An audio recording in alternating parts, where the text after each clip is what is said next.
This is the Score Podcast. Welcome again to the Score Podcast, where we always speak to the most innovative groundbreakers in the financial services industry. Up next, tackling the unbanked and underbanked, a conversation that's been going on for over a decade, it seems. But has one fintech company broken through? I'm Jeff Richardson, host of the Score Podcast. It costs a lot to be underbanked. According to the FDIC, some 63 million American consumers are either unbanked or underbanked. And then according to the Financial Health Network, these consumers end up spending approximately $189 billion in fees and interest on financial products. Enter MoCaFi. MoCaFi is a fintech committed to closing the wealth gap for Black, Latinx, and all communities disconnected from the mainstream economy by offering digitally delivered, low-cost financial products to consumers that mainstream banks have consistently ignored for decades. I'm joined by MoCaFi's founder and CEO, Wole Coaxum. Wole, thanks for spending time with us today. Oh, Jeff, it's always a pleasure to spend time with you. Thanks for having me. So MoCaFi is an innovator in an area that's important to VantageScore, and I'm referring to how you've enabled your users to build credit in a very unique way, specifically by helping them report their rental payments.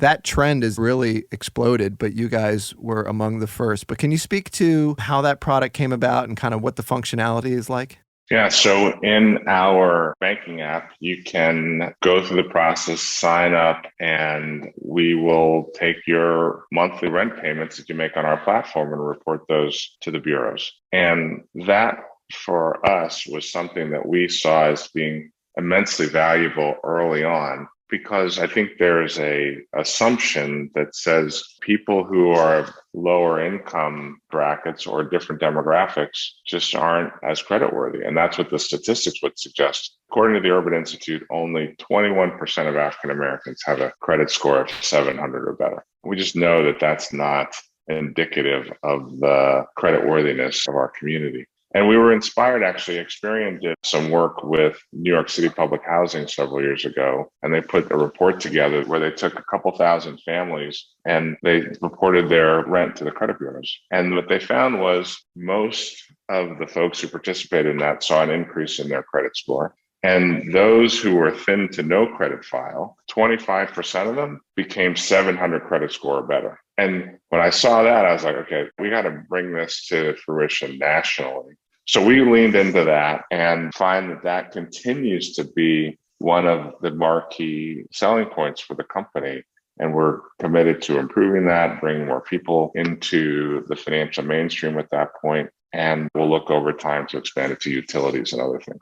Yeah, it's a huge opportunity, and I think we're still scratching the surface there, but it's exciting to see MoCaFi and some others scale rental reporting up. MoCaFi is now offering a suite of products beyond its flagship bank account, but how do you decide which products you want to roll out, and what characteristics do you feel they must have in order to be part of the MoCaFi product suite?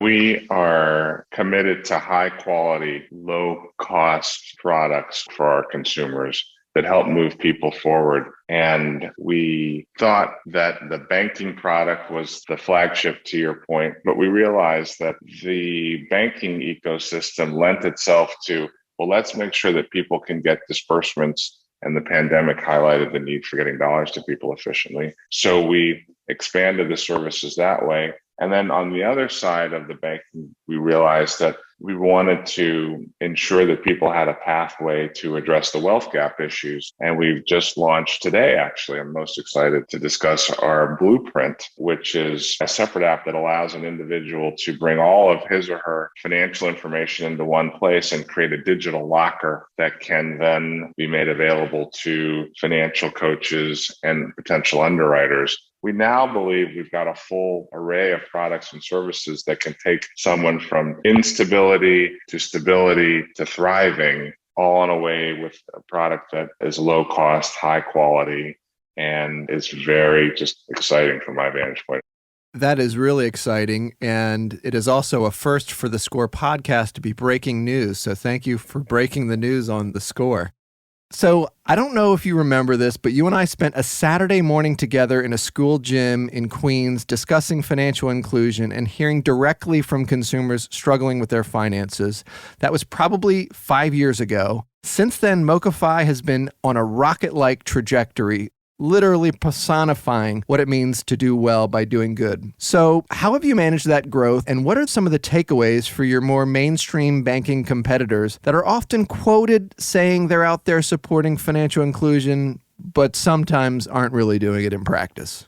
I do remember our session together on that Saturday, and we had a full house talking about these issues. And to your point, these are not new issues. To the extent that today our story in MoCaFi is one that's around partners like VantageScore and others, where you understand how the data and a full data file can impact an individual. What we've been spending our time working on is how do you actually get to the individual at scale, at a low cost? And I think that is where MoCaFi has differentiated itself in the marketplace, where we have started with the direct-to-consumer business, which we continue to grow and see great impact with, and also have decided that financial services as infrastructure, working with municipalities, starting with cities, puts us in a position to help those individuals in a particular community get the banking services that they need.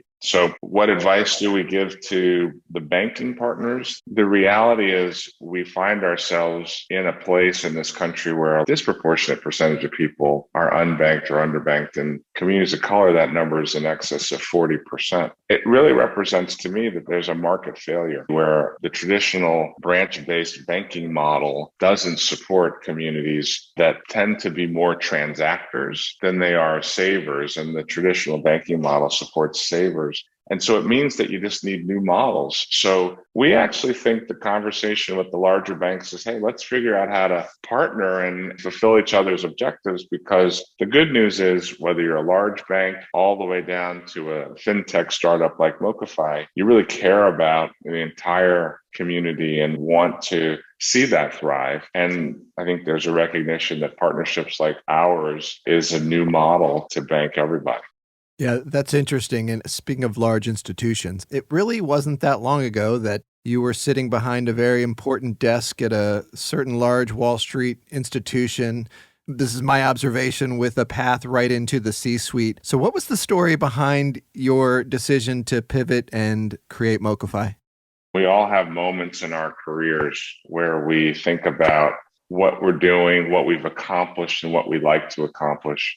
I had my George Floyd moment after the death of Michael Brown and was struck by the concern and crying out for help in the community in Ferguson, where you saw a real demand for social justice. And as I watched those images, I thought, you know what you need is an economic justice agenda to complement the social justice agenda that the folks in Ferguson were demanding. And I must admit, it's wonderful to see how former friends and colleagues from my previous life have come and become so important to the story and the success of MoCaFi as we try to address the unbanked and underbanked in this country.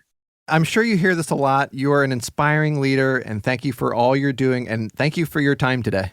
Thanks for your kind words, and I look forward to spending time with you again in the future.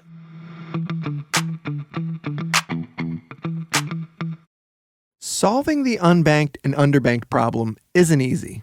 Some consumers don't want to use banking products because they don't want to pay extra fees, or there's a lag time between when they deposit their paychecks and when the money is actually available. Check cashing centers seem like a more convenient option. Well, as MoCaFi says, it's a new day, and solutions are out there. We as industry leaders need to promote them. Thanks for listening to The Score, and I look forward to our next discussion. The views and opinions expressed in this episode do not necessarily reflect the official policy or position of VantageScore Solutions. Visit VantageScore.com to learn more.